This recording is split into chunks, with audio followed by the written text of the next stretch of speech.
Le juste et préalable dédommagement est un principe cardinal en matière d'expropriation. Un message signé Amnesty International Bénin. Chères autorités à divers niveaux, priez veiller au grain en vue de l'équité et du bien-être des populations, toutes couches socio-professionnelles confondues. C'est une question de protection sociale. Nous ne sommes pas venus pour le congrès. Même si dans notre pays désormais, il y a des partis politiques qui existent, qui n'ont jamais pu réunir 50 personnes au même endroit. Nous ne sommes pas en congrès, nous sommes juste en train d'installer le comité préparatoire de notre congrès constitutif qui se tiendra dans les 6 prochains mois. Mes chers camarades, mes chers amis, membres du comité, votre responsabilité est grande. Vous avez l'obligation de nous offrir une organisation qui vous donnera à nouveau espoir au peuple pays-noir. Vous voyez dans quel contexte nous sommes. Nous sommes à la veille d'une échéance majeure et généralement, quand on veut en parler, les premiers noms qu'on cite, c'est d'abord le président Boni Yahi, pour qui j'ai beaucoup de respect, qui a fait 10 ans au pouvoir. Et on parle aussi de son successeur, le président Patrice Talon, qui est en train de boucler 10 ans. Est-ce que c'est normal que, en voulant parler de notre avenir, que ce soit les premiers noms qu'on cite, même sur les critères de bonne foi, peuvent-ils faire notre bonheur mieux que nous-mêmes? Je vous pose la question. Je n'ai pas répondu.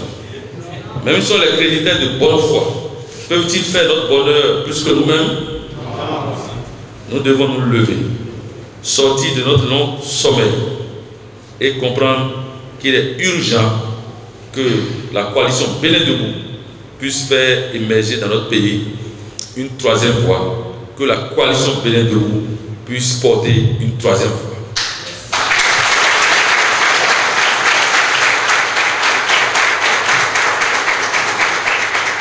Une troisième voie qui se démarquera de tout ce qui existe déjà. Parce que si on doit créer notre coalition pour que ça ressemble à ce qui existe déjà, je crois que ce n'est pas la peine. Lorsque les autres seront en train d'être à la recherche de buzz, il faut que la coalition Bénin Debout soit dans l'action. Lorsque les autres seront en train de seulement être dans la théorie, il faut que la coalition Bénin Debout puisse montrer le chemin à suivre au peuple béninois. Notre pays aujourd'hui se retrouve à la croisée des chemins. Nous sommes dans un pays qui ne donne pas assez de chance à sa jeunesse. Quand je lis sur les visages, je ne lis que désolation. Quand je lis sur les visages, je ne lis que misère. Quand je lis sur les visages, je ne lis que précarité. Peut-être parce que dans cette salle, il y en a peut-être qui ne savent pas ce qu'ils mangeront tout à l'heure. Que Dieu nous bénisse. Amen. Parce que nous souffrons énormément. Nous sommes dans cette misère depuis bien longtemps et ça s'est accentué depuis 2016. Aujourd'hui au Bénin, la classe moyenne n'existe plus. Il y a une minorité très riche et une majorité pauvre. Nous avons nos ennemis. Nos ennemis, c'est la misère, c'est la pauvreté et c'est la précarité. C'est ce que nous devons impérativement combattre. Personne ne le fera à notre place.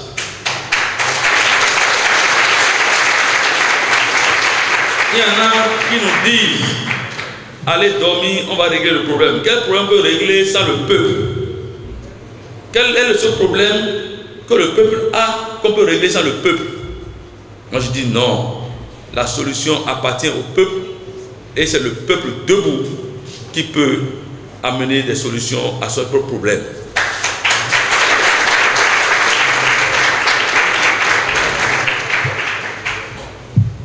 Vous savez, il y a des débats en cours. Donc il faut qu'on fasse vite afin qu'on commence à participer à ces débats-là.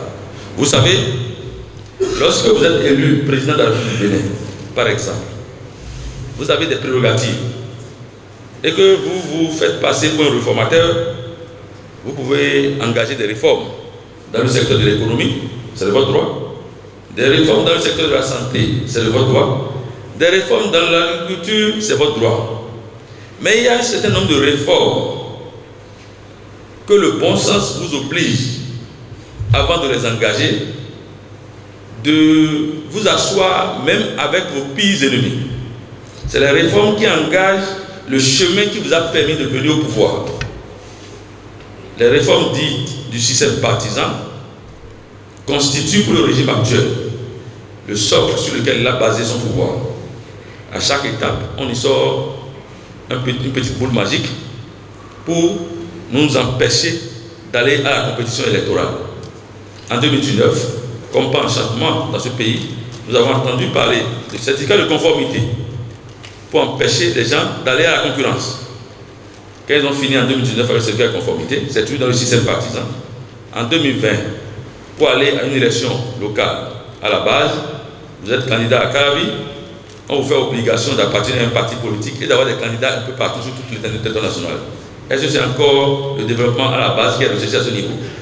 Pour qu'au cours du processus, on décide de nommer 77 individus, parce qu'on constate que même dans ses propres militants, il y en a qui sont récalcitrants. Tout ça pour empêcher qu'en 2021, parce qu'on a mis au dialogue politique le parrainage à l'intérieur, pour empêcher qu'en 2021 qu'il y ait la concurrence.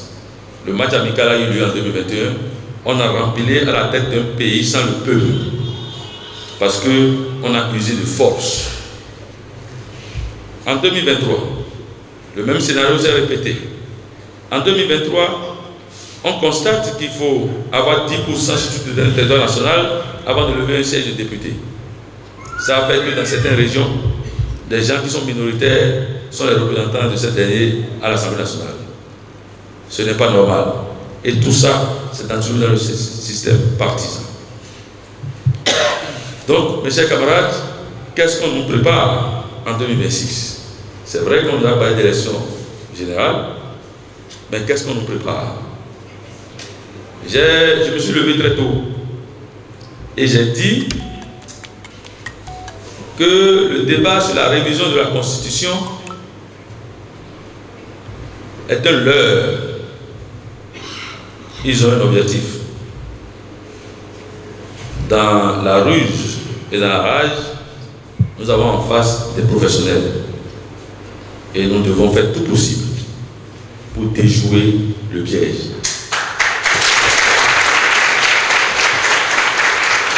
En 2026, je ne suis pas sûr qu'autant que nous sommes, on puisse continuer par vivre, par survivre dans notre propre pays, dans les mêmes conditions qu'on a survécu pendant ces dernières 8 années.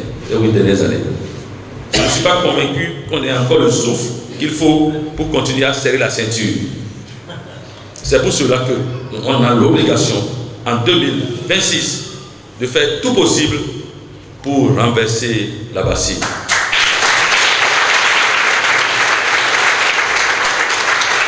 Pour y arriver, on a besoin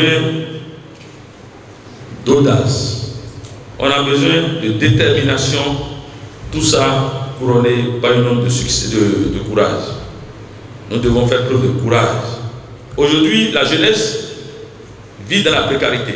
Quand vous vous levez le matin, ce qui vous préoccupe, c'est ce que vous allez manger dans la journée. Et nos vies sont devenues en revolving, une vie de survie. Non, on se donnera un peu de courage. Parce que dans ces conditions, on n'aura pas le temps de lever la tête pour projeter dans l'avenir. On se donnera, on va être déterminé et on va lever la tête et on va projeter dans l'avenir. Notre pays a besoin de nous. C'est pour cela que le présent comité a un certain nombre de missions que je vais citer pêle-mêle. D'abord, dans un premier temps, autant que nous sommes, nous avons l'obligation de donner à nouveau confiance. L'obligation de donner à nouveau au peuple béninois la possibilité de rêver. Nous devons leur faire une nouvelle offre. Vous allez constater qu'aujourd'hui, nous sommes venus installer un comité préparatoire. On aurait pu organiser un congrès, vrai ou faux. Mais on ne le fait pas parce que généralement, quand vous créez l'organisation, avant de demander aux gens de vous rejoindre, ils ont l'impression que vous avez déjà pris toutes les décisions et que vous cherchez des suppléments d'ordre. Parce que nous sommes dans une société où c'est la suspicion qui nous dirige.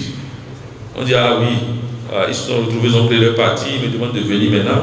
Non, je ne viendrai pas parce que c'est ceux qui ont déjà pris toutes les décisions là-bas. Non, cette fois-ci, on prendra toutes les décisions ensemble. C'est pour cette raison que le comité préparatoire a l'obligation d'aller à la rencontre des jeunes. Pour moi, aujourd'hui au Bénin, il n'y a plus de jeunes mouvanciers, il n'y a plus de jeunes opposants, il n'y a plus de jeunes neutres, il y a des jeunes qui souffrent. Nous avons le même problème. Quand vous avez le même problème, la solution est la même. Quand vous avez un problème qui pèse une tonne et que vous êtes seul, vous ne pouvez pas soulever ça. Quand vous êtes deux, ça fait déjà 500 kg chacun. Mais quand vous êtes 1000, ça fait à peine 1 kg chacun. Donc le problème est portable. Vous avez le même problème, la solution est la même.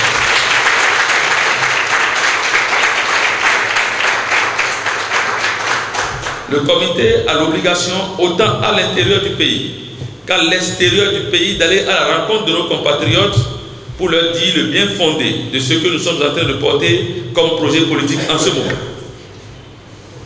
Ils ont l'obligation ensuite de nous conduire au congrès constitutif de la coalition Bénin Debout à l'horizon dans 6 mois. Ils ont aussi l'obligation, ce comité, de commencer par participer au débat, parce qu'en notre sein, nous avons toutes les compétences. Nous sommes désormais prêts, je vous le dis. Ceux qui nous ont toujours dirigés n'ont pas de tête.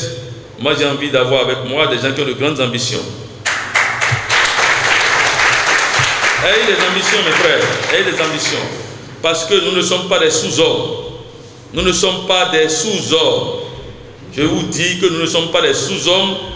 Quand je vois certains aînés qui nous ont dirigés depuis des décennies raisonner, et que je discute avec des jeunes comme moi, la manière dont ils raisonnent, notre raisonnement est plus cohérent que le raisonnement des autres. Aujourd'hui, ils font ce qu'on appelle la prolongation.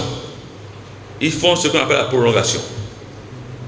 Pour moi, quelqu'un qui ne connaît pas un problème ne peut pas en apporter la solution. Le problème, il est là. Le Bénin a un problème de dirigeants. Ces dernières années, on a eu l'apothéose et je pense que trop, c'est trop. Je pense qu'il est temps pour nous de nous lever. Il est temps pour nous de nous lever pour prendre notre destin en main. Ne soyez pas surpris qu'au sortir de cette séance, que nous soyons attaqués de toutes parts. Moi, personnellement, je suis habitué. On recevra des coups de la part de ceux qui sont au pouvoir et on recevra aussi des coups de la part de ceux qui font le concours pour voir le meilleur opposant. Ce n'est pas ça qui nous réunit ici, nous autres. Nous ne participerons pas à un concours pour voir qui est meilleur opposant que qui. Parce que nous, on ne veut pas surfer sur la colère du peuple. Nous avons des choses à proposer au peuple. Nous avons une vision. Nous savons où nous voulons conduire notre pays et je crois que si tout le monde est autant que nous sommes ici déterminés, parce qu'il y en a beaucoup qui sont dans nos villes, qui sont dans nos campagnes, qui ont besoin d'entendre le message, qui ont besoin d'entendre que la jeunesse doit se lever. Cette jeunesse, accompagnée par ces braves femmes et certains de nos aînés qui ont compris que c'est le temps de la jeunesse, je ne crois pas qu'on puisse échouer. Mais je tiens à vous informer. Et ça, vous le savez très bien. Je tiens à vous informer que le chemin le plus difficile, c'est le chemin qui mène à bon port. Pour ceux qui sont ici aujourd'hui, vous avez accepté d'emprunter le chemin le plus difficile. Pour ceux qui sont ici aujourd'hui, vous avez accepté de faire la marche forcée vers votre destin. Les chemins les plus faciles, c'est être là toujours à penser que la solution à ces problèmes, que la solution à ces maux se trouve entre les mains des aînés et rester derrière eux et en train de faire la couverte. Non, je vous dis non. Le chemin le plus difficile, c'est ici. Et nous allons, au fur et à mesure qu'on fait des pas, constater que ça devient un boulevard. Constater qu'au début, c'est un sentier tortueux, épineux. Mais au fur et à mesure qu'on fera les pas forcés, vous allez remarquer que le boulevard s'ouvre. Parce que ne pas faire ce qu'on décide de faire aujourd'hui, mes amis, c'est accepter de vivre dans la fatalité. Non, refusons la fatalité. Combattons la misère, combattons la pauvreté. Vous savez, je ne vous apprends rien, c'est notre vécu quotidien. Notre vécu quotidien. Si autant que nous sommes ici, tout jeunes, on a été faire des formations, c'est parce que nos parents ont payé. En leur temps, les parents n'avaient pas payé, c'est l'État qui avait payé. L'État doit créer les conditions pour l'épanouissement du peuple.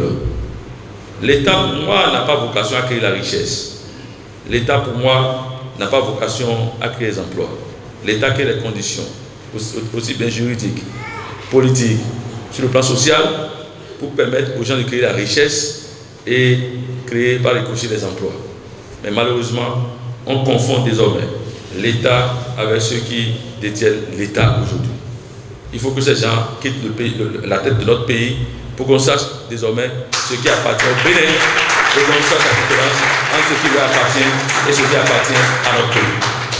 On ne sait même plus c'est quoi le patrimoine du pays. On ne sait plus. Et la grande majorité souffre. C'est quoi le problème de notre système politique aujourd'hui? C'est le parrainage tout court. Un homme politique se détermine par la cohérence de ses idées et par la constance dans ses prises de position. Un homme politique authentique, c'est celui-là qui, même si les circonstances changent, la vision ne change pas pour lui.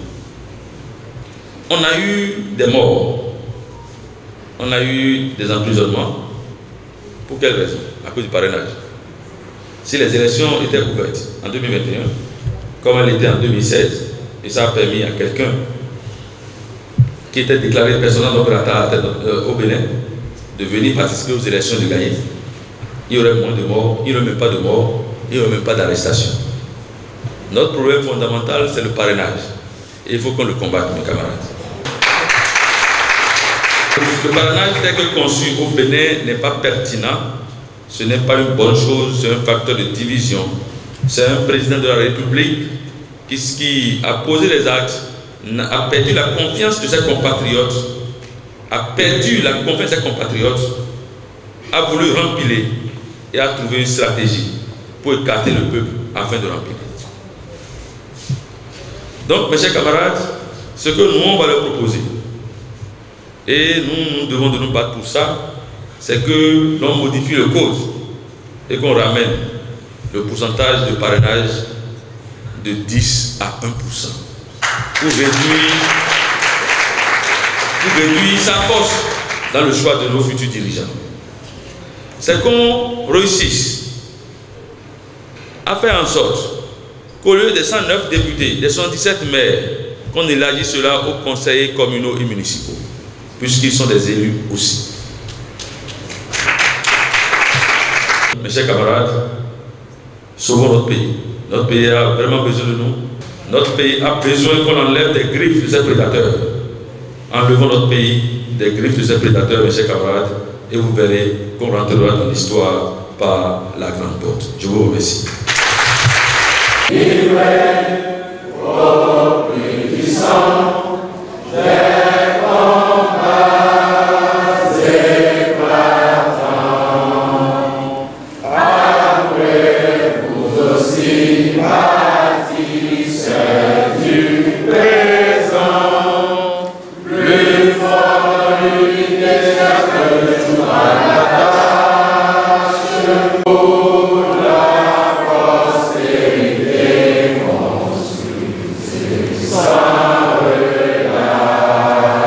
Le juste et préalable dédommagement est un principe cardinal en matière d'expropriation.